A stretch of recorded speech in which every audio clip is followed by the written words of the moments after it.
Hello प्यारे दोस्तों, स्वागत है आपका इंटरव्यू क्लासेस में। बात करेंगे अपने 8वीं बोर्ड परीक्षा के लिए जो सामाजिक विज्ञान का पेपर है वो किस प्रकार से आने वाला है, उसको देखेंगे किस प्रकार से आपको सॉल्व करना है। ये मॉडल पेपर है जिसके 1 से 25 तक सभी प्रश्नों के उत्तर आपको इस वीडियो में मिलने वाले हैं। तो अगर आप चैनल पे नए हो तो चैनल को सब्सक्राइब ज़रूर कर लीजिएगा, क्योंकि बाकी विषय जो आपके हिंदी है, गणित है, सामाजिक विज्ञान, संस्कृत, इन सभी के जो पेपर है यहाँ पे अपलोड कर दिए गए हैं पूरे कंप्लीट सोल्यूशन के साथ। प्लेलिस्ट में जाकर देख सकते हैं और सभी सब्जेक्ट के मोस्ट इंपोर्टेंट क्वेश्चंस आपको यहाँ पर मिलेंगे। ठीक है, चलिए देखते हैं कि किस प्रकार से आपको अपना जो सामाजिक का पेपर आने वाला है, आपको जो बुकलेट मिलने वाली है उसमें किस प्रकार से आप आंसर लिखेंगे। आप जानते हैं आपको बिल्कुल इसी टाइप का मिलने वाला है जिसमें आपको आंसर क्वेश्चन के नीचे लिखकर वापस वहीं पे जमा करा देना है। प्रश्न पेपर घर लाने के लिए नहीं मिलेगा। ठीक है, तो कैसे लिखेंगे देखते हैं। आपको समय मिलेगा 2.5 घंटे का। टोटल 80 नंबर का आपके पेपर आने वाला है, जिसमें 1 से 8 प्रश्न जो होंगे आपके वस्तुनिष्ठ प्रश्न रहने वाले हैं। ठीक है, ऑब्जेक्टिव टाइप क्वेश्चन है वो रहने वाले हैं। ठीक है, पहला प्रश्न क्या है हमारे लिए, देखिए। औपनिवेशिक यानी शाही भारतीय नौसेना ने बगावत की थी। तो बगावत कब की थी? ये की थी अपने 1946 के अंदर। कब की थी? 1946 में, 1946। बी ऑप्शन यहाँ पे करेक्ट होगा। आपको यहाँ पे ब ऑप्शन यहाँ पे लिख देना है। ठीक है, अगला प्रश्न देखते हैं अपना। दूसरा है, प्रति शब्द से क्या तात्पर्य है? तो प्रति शब्द से तात्पर्य होता है जमीन को कुछ समय के लिए खाली छोड़ देना। ठीक है ना, तो स ऑप्शन एकदम यहाँ पे करेक्ट आपका आंसर हो जाएगा। ठीक है, नेक्स्ट प्रश्न है अपना प्रश्न संख्या 3। मृदा निर्माण का कारक है। तो मृदा निर्माण का कारक क्या है? जैव पदार्थ, मृदा का गठन, जलवायु। तो ये सारे ऑप्शन करेक्ट होंगे। यहाँ पे आप लिख देंगे द ऑप्शन करेक्ट है। ठीक है, डी ऑप्शन करेक्ट होगा। अगला देखते हैं। नेक्स्ट है अपने चौथा प्रश्न। चौथा प्रश्न किस प्रकार से है कि एक देश का जनसंख्या पिरामिड आधार पर चौड़ा है क्योंकि, यह आधार पर चौड़ा होता है क्योंकि इसमें जन्म दर और मृत्यु दर दोनों ज़्यादा हैं। ठीक है ना, both birth and death rate are high. ठीक है ना, तो यहाँ पे अ ऑप्शन आपका एकदम करेक्ट आंसर हो जाएगा। ठीक है, अगला प्रश्न है पांचवा। आदिवासी समुदाय जो होते हैं उनमें आजीविका के लिए निर्भर थे। आदिवासी समुदाय आजीविका के लिए किस पर निर्भर होते हैं ये पूछा है। तो जंगल पर भी थे, ठीक है, शिकार पर, दोनों पर थे। तो अपना ऑप्शन स करेक्ट हो जाएगा। ठीक है ना, सी ऑप्शन यहाँ पे करेक्ट हो जाएगा। छठा क्वेश्चन है अपना, बाल श्रम अधिनियम पारित किया गया। तो ये पारित किया गया था 1986 के अंदर। ऑप्शन स यहाँ पे सही ऑप्शन होगा। अगला प्रश्न देखते हैं। प्रश्न संख्या 7 है, मराठा शक्ति को संगठित किया। ये किसने संगठित किया था? तो लिखेंगे ए ऑप्शन, अ ऑप्शन लिख देंगे, करेक्ट आंसर हो जाएगा शिवाजी ने। ठीक है ना, शिवाजी ऑप्शन करेक्ट होगा। आठवां प्रश्न है, रणथंभौर राष्ट्रीय उद्यान किस जिले में स्थित है? तो ये रणथंभौर राष्ट्रीय उद्यान सवाई माधोपुर जिले के अंदर स्थित है। नेक्स्ट प्रश्न है अपना, जिसमें आपको अति लघुतरात्मक प्रश्न करने हैं, very short answer type question है। ठीक है, क्वेश्चन नंबर 9 है कि रिक्त स्थानों का चयन करके यहाँ पे लिखना है। ठीक है, 4 खाली जगह हैं जिसमें से आपको आधे आधे नंबर की हर खाली जगह भरने के लिए मिलेगा। 2 नंबर इसमें आपको मिलेंगे। पृथ्वी के पृष्ठ पर दानेदार कणों के आवरण की पतली परत कहलाती है। क्या कहलाती है? मृदा कहलाती है। क्या कहलाती है? मृदा। ठीक है ना, तो यहाँ लिख देंगे मृदा। ठीक है ना, ऑप्शन ये वाला। ठीक है, मृदा। दूसरा देखिए, प्रति 1000 व्यक्तियों पर जीवित जन्मों की संख्या, ये कहलाती है जन्म दर। क्या कहलाती है? जन्म दर। ठीक है ना, जन्म दर। ये अपना करेक्ट हो जाएगा इसके अंदर। अगला देखते हैं अपने प्रश्न। संविधान के अनुसार छुआछूत का उन्मूलन किया जा चुका है। तो ये अनुच्छेद कौन सा अपना? 17, अनुच्छेद 17 के अंतर्गत। यहाँ पे ये ऑप्शन यहाँ फिल कर देंगे। निश्चित अवधि में जनसंख्या में आए बदलाव को क्या कहते हैं? तो जनसंख्या परिवर्तन कहते हैं। यहाँ पे ये भर देंगे। ठीक है, बड़े आसान क्वेश्चन रहेगा ये, यहाँ से आपके गलती होने का चांस ना के बराबर है और बिल्कुल इसी टाइप का क्वेश्चन आपको बोर्ड में मिलने वाला है। ठीक है ना, अगला प्रश्न देखते हैं अपने, जिसमें आपको मिलान करना है। ऑप्शन अ, स्तंभ अ दे रखा है, स्तंभ ब यहाँ दे रखा है। तो राष्ट्र के सबसे बड़े संसाधन होते हैं वो होते हैं लोग, इससे मिलान कर लेंगे। दूसरा है वन अधिकार मान्यता, ये मिली थी 2006 के अंदर। फिर है महत्वपूर्ण नवीकरणीय संसाधन, ये होता है अपने जल। ठीक है, और जनजाति ये होगा अपने भील। ठीक है ना, इस प्रकार से आपको ये मिला लेना है। अगला क्वेश्चन देखते हैं अपने, जिसमें आपको सत्य असत्य का निशान लगाना है। सामने कौन सा सत्य है कौन सा असत्य है, सत्य पे ये इस प्रकार से निशान लगाना है। भारतीय संविधान के अनुच्छेद 21 के अनुसार पानी के अधिकार को जीवन के अधिकार का हिस्सा माना गया है, तो ये सत्य बात है, तो इस पे यूँ टिक लगा देना आपको, ठीक है। राजस्थान का जन आधार योजना जो है राजस्थान की 17 में प्रारंभ हुई थी, ये असत्य है, ठीक है। 19 में हुई थी प्रारंभ जन आधार योजना, ये 17 ये गलत है। बेटी बचाओ बेटी पढ़ाओ योजना का उद्देश्य बाल विवाह को रोकना था, नहीं, ये यहाँ पे असत्य होगा, ठीक है ना। इसका उद्देश्य नहीं था, बाल विवाह रोकना नहीं था, पढ़ाने का उद्देश्य था, ठीक है, शिक्षा का। भारतीय संविधान जो है उसमें 6 से 14 वर्ष की आयु के सभी बच्चों को शिक्षा के अधिकार की गारंटी देता है, क्या ये बात सही है? तो ये बात बिल्कुल सही है, यहाँ पे ये सत्य हो जाएगा, ठीक है। अगले प्रश्न पे आते हैं अपने क्वेश्चन नंबर 12। क्वेश्चन नंबर 12 इस प्रकार है कि कंपनी ने आमदनी बढ़ाने के लिए क्या उपाय किए थे? तो कंपनी ने क्या क्या उपाय किए थे? तो पहला है, कंपनी ने 1793 में स्थायी बंदोबस्त लागू किया, जमींदारों को राजस्व वसूलने का अधिकार दिया। जमींदारों को बोल दिया कि आप राजस्व वसूलो, ठीक है। दूसरा पॉइंट है कि अपने 1822 में महावलवारी बंदोबस्त लागू किया गया, जिसमें इसमें क्या था, राजस्व का हिस्सा जो था जिम्मा गांव के मुखिया को सौंप दिया जाता था, ठीक है, ये 1822 में किया। फिर था रेतवारी व्यवस्था लागू की और सीधा किसानों से राजस्व वसूलना प्रारंभ किया। तो आमदनी बढ़ाने के इनके पास ये तरीके थे। और भी तरीके थे जिनमें इन्होंने क्या किया, भारत से सिल्क जो था वो ले जाकर यूरोपीय बाजारों में बेचना शुरू कर दिया था, ठीक है। ये खूब सारे जो हथकंडे अपनाए थे अंग्रेजों ने, ठीक है।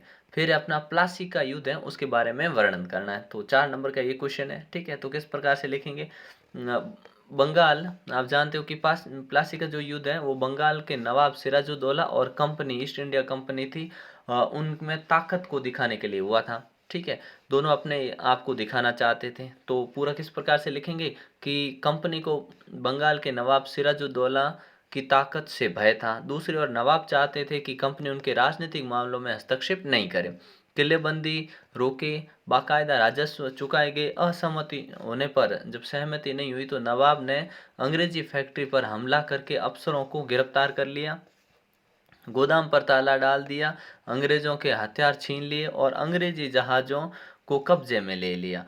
तत्पश्चात नवाब ने कंपनी के कलकत्ता के किले पर अधिकार हेतु रुख किया। दूसरी ओर अंग्रेजों ने मद्रास में रॉबर्ट क्लाइव के नेतृत्व में सेना भेजी। इस सेना ने 9 सैनिक बेड़े की मदद भी मिल रही थी। अंततः 1757 में बंगाल के नवाब को प्लासी के मैदान में अंग्रेजी सेना से हार का सामना करना पड़ा और इस हार का मुख्य कारण था नवाब का एक सेनापति मीर जाफर था जो कि अंग्रेजों से मिल गया था। इस कारण बंगाल की जो सेना थी, बंगाल के नवाब थे, ये हार गए और यहाँ से अंग्रेजों का राज करना शुरू हो गया, यहाँ से अंग्रेज हुकूमत करने लगे भारत पे, ठीक है।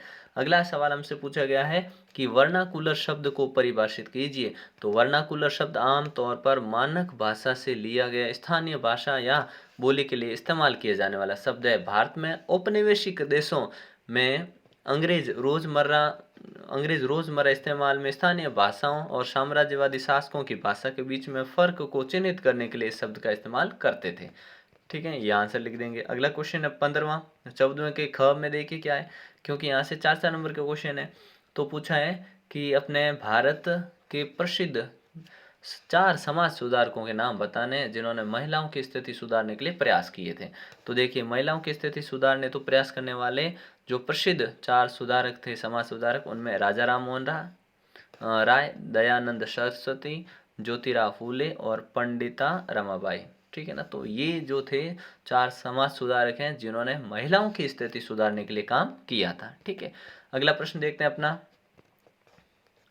मृदा निम्नीकरण से आप क्या समझते हैं, मृदा संरक्षण के लिए आप क्या उपाय करेंगे।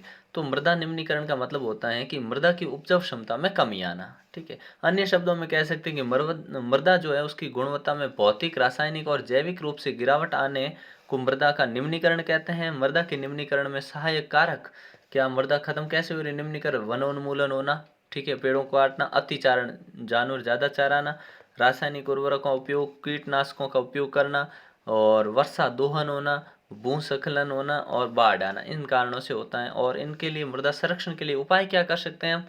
तो पहला क्या है उपाय, मल्च बनाना। ये टर्म इंपॉर्टेंट है, ध्यान रखना, इन शब्दों को याद रखना। मल्च बनाना, इसमें क्या होता है कि इस विधि के अंतर्गत पौधों के बीच में अनावरित भूमि जैव पदार्थ जैसे प्रवाल से ढक दी जाती है। इस विधि में मृदा की आर्द्रता रुकी रहती है। इसे मल्च बनाना। एक है वेदिका फार्म। इसमें क्या होता है, विधि में चौड़े समतल सोपान अथवा वेदिका तीव्र ढालों पर बनाए जाते हैं ताकि सपाट सतह फसल उगाने के लिए उपलब्ध हो जाए। इनसे पृष्ठीय प्रवाह और मृदा अपरदन कम होता है। फिर है समोच्च रेखीय जुताई, ये भी की जा सकती है। एक पहाड़ी ढाल पर समोच्च रेखाओं के समांतर जुताई ढाल से नीचे बहते हुए जल के लिए एक प्राकृतिक अवरोध का निर्माण करते हैं। रक्षक मेखलाएं। इस विधि में तटीय क्षेत्रों और शुष्क प्रदेशों में पवन गति रोकने के लिए वृक्ष कतारों में लगाए जाते हैं ताकि मृदा आवरण को बचाया जा सके। ठीक है। एक होता है अपने समोच्च रेखीय जो रोधिकाएं। ठीक है ना। ये क्या एक प्रकार की रोधिकाएं होती है जो कि जल को एकत्रित करने के लिए खास प्रकार से इनका प्रयोग किया जाता है। फिर है चट्टान बांध है, और इतने ज़्यादा लिखने की जरूरत नहीं, आपको 4 तो लिखने पड़ेंगे। ठीक है ना। चट्टान बांध, क्योंकि बड़े प्रश्न बहुत कम कर दिए गए हैं अपने एग्जाम के समय। चट्टान बांध बनाए जा सकते हैं, बीच में फसल उगाई जा सकती हैं, 2 फसलों के बीच में। ठीक है ना। इस प्रकार से ये प्रयोग किए जा सकते हैं।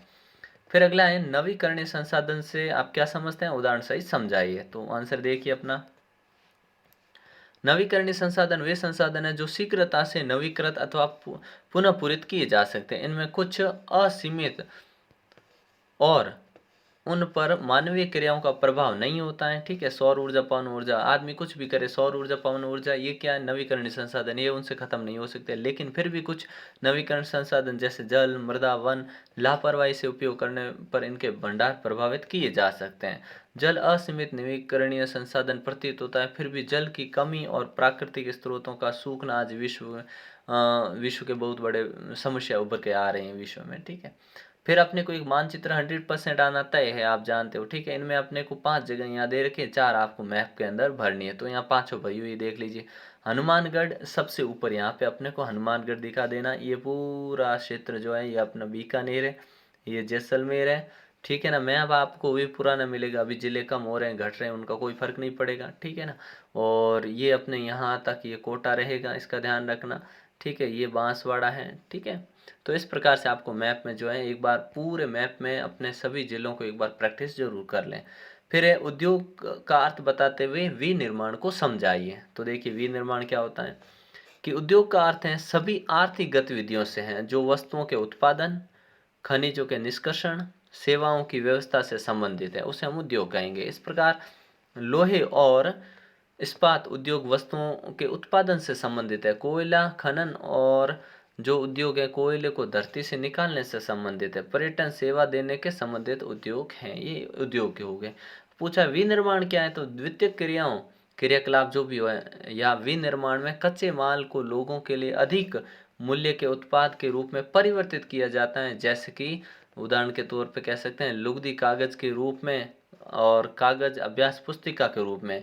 ये विनिर्माण प्रक्रिया के 2 चरण को प्रदर्शित करते हैं। ठीक है ना। ये ध्यान रखना। मतलब विनिर्माण मतलब कोई चीज बना के लोगों के लिए उपलब्ध करवाना। विनिर्माण यानी एक प्रकार का नया निर्माण करना। फिर है सुनहरा रेशा के रूप में किसे जानते हैं, तो सुनहरा रेशा सिंपल सा आप जानते हैं, पटसन को सुनहरा रेशा कहा जाता है। ठीक है। पटसन को सुनहरा रेशा कहा जाता है। इस फसल को उगाने की मौसमी कंडीशन क्या होनी चाहिए, तो मौसमी कंडीशन यह जलोढ़ मिट्टी में अच्छे ढंग से विकसित होता है। इसे उच्च ताप, भारी वर्षा और आर्द्र जलवायु की आवश्यकता होती है। यह फसल उष्णकटिबंधीय क्षेत्रों में पाई जाती है। भारत और बांग्लादेश पटसन में अग्रणी उत्पादक क्षेत्र हैं। ठीक है ना। ये ध्यान रखना। फिर समानता के अधिकार से आप क्या समझते हैं, तो यहाँ देखिए समानता का अधिकार क्या है। कानून की नज़र में सभी लोग समान हैं, अर्थात सभी लोगों को देश के कानून में बराबर सुरक्षा प्रदान की हुई है और लोगों के साथ किसी भी धर्म, जाति, लिंग के आधार पर भेदभाव नहीं किया जा सकता। धार्मिक स्थानों पर सभी बराबर पहुंच सकते हैं। रोजगार के मामले में सभी को बराबर हक मिलेगा। छुआछूत किसी के साथ होगी नहीं, उन्मूलन कर दिया है। भेदभाव जैसी जो नीतियां वो सारी खत्म कर दी गई। इसी को बोलते हैं समानता का अधिकार। यहाँ से आप स्क्रीनशॉट भी ले सकते हैं, नहीं तो इसको अच्छी ढंग से याद कर सकते हैं। ठीक है ना। अगला भारतीय संविधान में धर्मनिरपेक्षता को किस प्रकार समझाया गया है, ये बहुत इंपॉर्टेंट क्वेश्चन है। ठीक है। तो भारतीय संविधान में कहा गया है कि भारतीय राज्य धर्मनिरपेक्ष होगा। भारत के संविधान के अनुसार केवल धर्मनिरपेक्ष राज्य ही निम्नलिखित बातों का ख्याल रख सकता है। क्या, कोई एक धार्मिक समुदाय किसी दूसरे समुदाय को न दबाए, कुछ लोग अपने ही धर्म के सदस्यों को न दबाएं। राज्य न तो किसी खास धर्म को थोपेगा, न ही किसी लोगों की धार्मिक स्वतंत्रता को छीनेगा। ठीक है ना, ये महत्वपूर्ण है अपने इसके अंदर पॉइंट्स। ठीक है, अगला है राजस्थान में हथकरघा उद्योग पर टिप्पणी लिखी। ये अपने 2 नंबर का क्वेश्चन है। तो क्या होता है, देखिए हथकरघा, ये हथकरघा उद्योग में अधिकांश कार्य हाथों से या छोटी छोटी मशीनों से किया जाता है, उपकरणों से किया जाता है। जैसे ऊनी शॉल, कोटा डोरिया, साड़ियाँ, दरियाँ, निवार आदि बनाने का उपयोग होता है, ये हथकरघा में आते हैं। ठीक है, राजस्थान में कई जिले जो इस कार्य को बड़े अच्छे ढंग से करते हैं। सूती, ऊन, रेशम के धागों से विभिन्न प्रकार के वस्त्र, दरियाँ, कंबल, चद्दर, शॉल आदि बनाए जाते हैं। ऊनी खाद में ऊनी जो कपड़े होते हैं उनमें जैसलमेर की बरड़ी, बीकानेर के कंबल, जैसलमेर और जोधपुर के मेरिनो खादी मुख्य है। ठीक है ना, यहाँ पे ऊनी खादी कह सकते हैं। ठीक है ना, और खादी एवं ग्रामोद्योग संस्थाओं के संचालन में सूती, ऊनी और रेशमी धागों से बनी वस्तुओं का विनिर्माण या निर्माण किया जाता है। ठीक है, अगला इसी में क्वेश्चन दिया था हमको कि फिशिंग से आप क्या समझते हैं। तो ये एक प्रकार की ठगी का तरीका है जिसमें लोगों को प्रतिष्ठा या विश्वस्त संस्थानों के नाम से फर्जी ईमेल भेजे जाते हैं। इस प्रकार के ईमेल का उद्देश्य जरूरी डाटा होता है उसको चुराना होता है। क्रेडिट कार्ड या नेट बैंकिंग की जानकारी हासिल करके उन लोगों को ठगना होता है, इसको कहते हैं फिशिंग। ठीक है ना, ध्यान रखना। फिर निबंधात्मक प्रश्न आएंगे, बड़े प्रश्न, 3 बड़े प्रश्न मिलेंगे आपको जो 8-8 नंबर के होंगे। जैसे अपने ये 23वां क्वेश्चन है, इसके अंदर 2 क्वेश्चन है। एक तो अपने ये बंगाल वाला है और इसका दूसरे हिस्से में 1857 की क्रांति के बारे में पूछा है।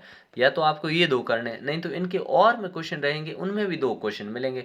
रोलेट एक्ट है अपने इधर, तो एक तो क्या है, रोलेट एक्ट है इसके अथवा में, मतलब जो ऊपर वाला पढ़ा रोलेट एक्ट, और ये करना पड़ेगा। ठीक है, तो इनमें से जो आपकी इच्छा है वो आपको अटेंड करना है। जैसे देखिए क्वेश्चन पहला दे रखा है अपने कि बंगाल विभाजन से भारतीय राष्ट्रीय आंदोलन की गति कैसे प्राप्त हुई।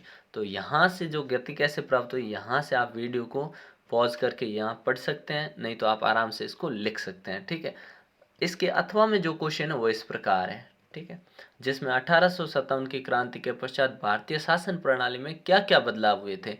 ठीक है, तो ये यहाँ से है। ठीक है, 6 बदलाव दे रखे हैं, इन 6 में से आप कोई भी लिख सकते हैं। ठीक है, उसके अथवा वाला क्वेश्चन देखिए, ये बहुत इंपॉर्टेंट क्वेश्चन है। ध्यान रखिएगा कि आपके एग्जाम में रिपीटेड क्वेश्चन खूब आते हैं और बोर्ड के लिए आपको इन प्रश्नों को अच्छे से तैयार कर ही लेना है, क्योंकि आपके एग्जाम में यहाँ से क्वेश्चन आपको 100% मिलने वाले हैं। तो बेहतरीन ग्रेडिंग के लिए आप इन क्वेश्चन को अच्छे से ज़रूर तैयार करें। ठीक है, फिर ये अपने अवध में बागी भूस्वामियों के से समर्पण करवाने के लिए अंग्रेजों ने क्या क्या किए। ठीक है, तो ये इनामों की घोषणा कर दी, और जो थे उनको हत्या न कि बोला कि आप अगर आत्मसमर्पण कर देंगे तो जिंदा छोड़ देंगे, ऐसे मतलब खूब लालच दिए। ठीक है, और फिर 24वां प्रश्न है, इसमें भी आपको 2 प्रश्न मिलेंगे। ठीक है ना, ध्यान रखना कि अपने जो 23 और 24 और 25 ये 3 प्रश्न होंगे, तीनों 8-8 नंबर के प्रश्न हैं आपके, और इसमें 4+4 के हिस्से में टूटे हुए रहेंगे। इनमें भी आपको 2 क्वेश्चन मिलेंगे।